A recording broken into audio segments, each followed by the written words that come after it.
Aí existem outros métodos mais complicados para selecionar o braço.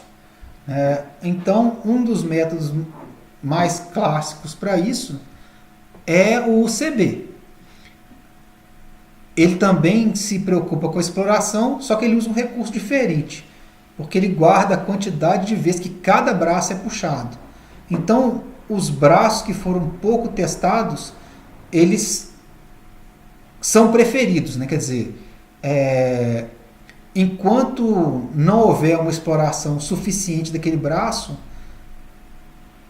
ele é testado e à medida que essa exploração vai sendo feita, o que passa a dominar nesse valor desse B aqui é a média, né, que está sendo que a média, né, a estimativa da média de recompensa daquele braço. Né? Então, à medida que cresce a quantidade de exploração, ele passa a usar a média, porque ele passa a ter mais confiança no valor que ele já obteve. Então, aqui está a quantidade, esse NJ é a quantidade que puxou o braço. Então, a intuição é essa, né? Um braço que tenha a gente seleciona qual que é o braço que tem a melhor probabilidade até o momento e o que esse BJ está dando é um limite da confiança que a gente tem. Então, quanto maior a confiança, mais a gente vai usar a média. Quanto menor a confiança, mais a gente vai fazer a exploração daquele braço. Existem muitas variantes para esse algoritmo do UCB, né? Esse algoritmo chamado UCB. O autor que já criou o CB1 e o CB2.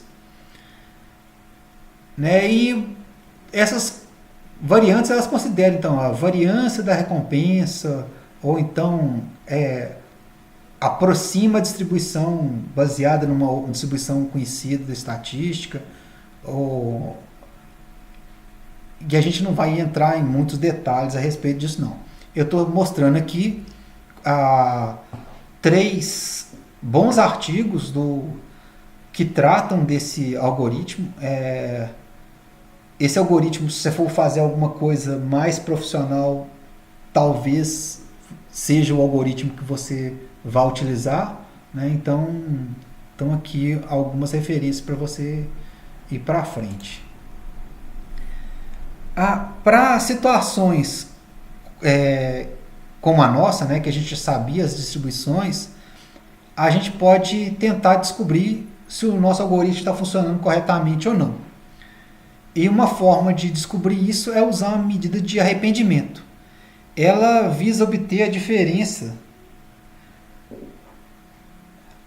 entre se a gente fizesse só a melhor jogada e o que a gente realmente está fazendo ao executar o nosso algoritmo. O primeiro termo que está sendo mostrado aqui, ele é o mais difícil da gente obter, né? Porque a gente precisa saber a distribuição real, mas nas simulações é fácil, né? Porque a gente já conhece, a gente que está sorteando a distribuição. Então a gente teria aqui qual é a máquina com a maior expectativa e a gente jogaria ela todas as 3 vezes, né? As T vezes, né? O segundo termo é o que a gente realmente obtém do algoritmo. Assim, em casos práticos, o que fazemos é ter uma boa estimativa para o primeiro termo, baseado em alguma teoria que sustenta o funcionamento do que a gente está controlando. E o valor, então, para esse primeiro termo é determinado, então, caso a caso. Mas para as simulações que a gente tem, a gente poderia ter calculado esse valor de arrependimento, né, que é regret em inglês.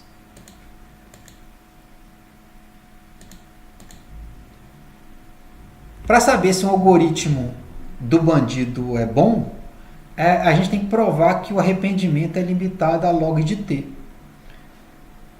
Quer dizer o seguinte, que a gente quer julgar o melhor braço exponencialmente mais vezes do que os demais. Óbvio, né? Porque se a gente julgar o melhor braço exponencialmente mais vezes do que o melhor braço, do que os demais braços, a gente está obtendo sempre a melhor recompensa. Tá? Então isso aqui é o jeito de provar que um algoritmo que você inventar, por exemplo, é bom. Vamos ver então algumas aplicações. Existem diversas aplicações para o algoritmo do bandido. Uma delas, por exemplo, é para ensaio clínico. Então, sim, a gente tem diversos tratamentos para uma doença e a gente quer saber qual que é o mais eficaz. Então, por exemplo, nesse caso aqui, os autores avaliaram, usando o algoritmo, diversas formas do algoritmo para o problema do bandido, qual é a melhor abordagem. Igual a gente viu o eGrid, Softmax e tal, ele usou vários deles, inclusive vocês conseguem ver aqui o famoso UCB. O que eles queriam era equilibrar duas coisas. Identificar qual que é o melhor tratamento, quer dizer, então fazer uma exploração, mas ao mesmo tempo eles queriam, como isso é um teste clínico, quer dizer, tem paciente sendo testado, está tomando um remédio, ele quer também tratar os pacientes com a melhor eficácia possível durante o teste clínico. Quer dizer, a gente quer agora explotar, quer dizer, ter um bom balanceamento entre a exploração e a explotação, porque a gente, se explorar demais, a gente já viu que a gente pode estar dando para o paciente um tratamento pior e ele estaria obtendo menor resultado. Então, o que a gente está vendo aqui, por exemplo, é que dentre esses diversos métodos que estão sendo usados, esse GI, que é do Gittins, ele dá um resultado melhor, ele permite que 11 pacientes a mais do que o pior caso aqui, sejam tratados, quer dizer, é uma melhoria de 18% do pior para o melhor caso. Esse tipo de análise é uma análise importante, porque ao invés de você simplesmente pegar qualquer algoritmo e usar, o que os autores fizeram vão avaliar qual é o melhor jeito e a partir daí decidir qual é o melhor tratamento que a gente vai usar. Então isso é uma coisa interessante.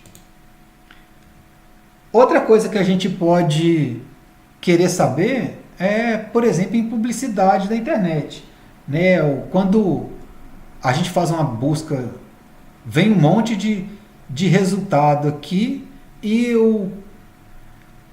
o que cada um desses clientes quer é que você clique nele. Isso é uma coisa importante. E aí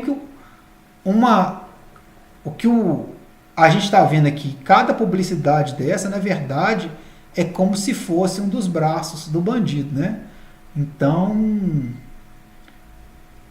qual é que tem melhor valor para nós? Então, assim, toda vez que o usuário visita um site, ele tem que escolher, ele pode escolher, um dos anúncios possíveis. E a recompensa ela só acontece se o usuário clicar. Então, por exemplo, para o Google, ali o que ele está tentando mostrar é um monte de resultado, um monte de anúncio, e que para o Google o que ele quer é que eu clique em algum desses anúncios aqui, porque é só assim que ele vai receber dinheiro desses clientes, Ele paga por click-through. Mas existem muitas formas de analisar, Esse é um tema bastante complexo, porque a gente pode analisar não só na página que a gente está vendo, mas se o cliente vai e vê o produto, ou se ele adiciona ao carrinho, ou se ele adiciona no checkout, Quer dizer, se ele faz o checkout e realmente paga o produto. Então, essa análise ela pode acontecer em qualquer um desses níveis aqui. É uma análise relativamente profunda. Um exemplo que a gente pode dar, um exemplo simples, No caso, se a gente tem, por exemplo, vários e-mails de publicidade e a gente quer maximizar a taxa de clique, né? Quer dizer, o cliente recebe um e-mail que tem vários produtos a serem comprados, a gente quer que ele clique naquele e-mail, né, no produto lá, para potencialmente fazer uma compra. E a gente tem, nesse exemplo aqui, a gente tem 4 e-mails diferentes, né? 4 e-mails fornecendo produtos diferentes. E o que a gente quer avaliar é qual é o melhor desses e-mails, né? Para a gente largar os demais, a gente não gastar esforço mandando e-mail que tem um retorno baixo. Então, a gente prepara os 4 modelos e a gente vai executar o algoritmo do bandido para cada dia. Como a gente não sabe a distribuição, no dia 1, né, aqui então esse gráfico de baixo, ele mostra então o dia aqui no eixo horizontal, o de cima também, né, os dois gráficos, esse eixo horizontal é o dia. A gente vê no primeiro dia então que a gente começa os 4, né, por conta dessa largura aqui, a gente vê que os 4 e-mails são distribuídos na mesma quantidade. E no gráfico de cima, a gente mostra a quantidade de clique que a gente está obtendo percentualmente de acordo com cada um. Então, o que acontece? À medida que o algoritmo, que os dias vão passando e que a gente vai computando quantos cliques vão sendo feitos, a gente vai percebendo qual que é o vencedor, quer dizer, qual que é o e-mail que tem maior retorno, né? Pela largura para cada dia, a gente vai vendo, por exemplo, que o azul, apesar dele ter dado essa encolhida aqui no início, ele claramente vai começando a dominar à medida que os dias vão passando, né? Que a gente vai obtendo melhor resultado com ele. Ok?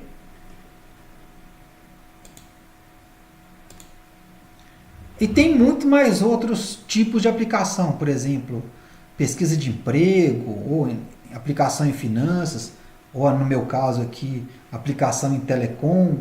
E para concluir, então, o algoritmo do bandido, ele é interessante, né? Porque esse algoritmo que resolve o problema do bandido, ele é interessante porque ele responde rapidamente para situações dessas, onde a gente tem que escolher entre um conjunto de ações.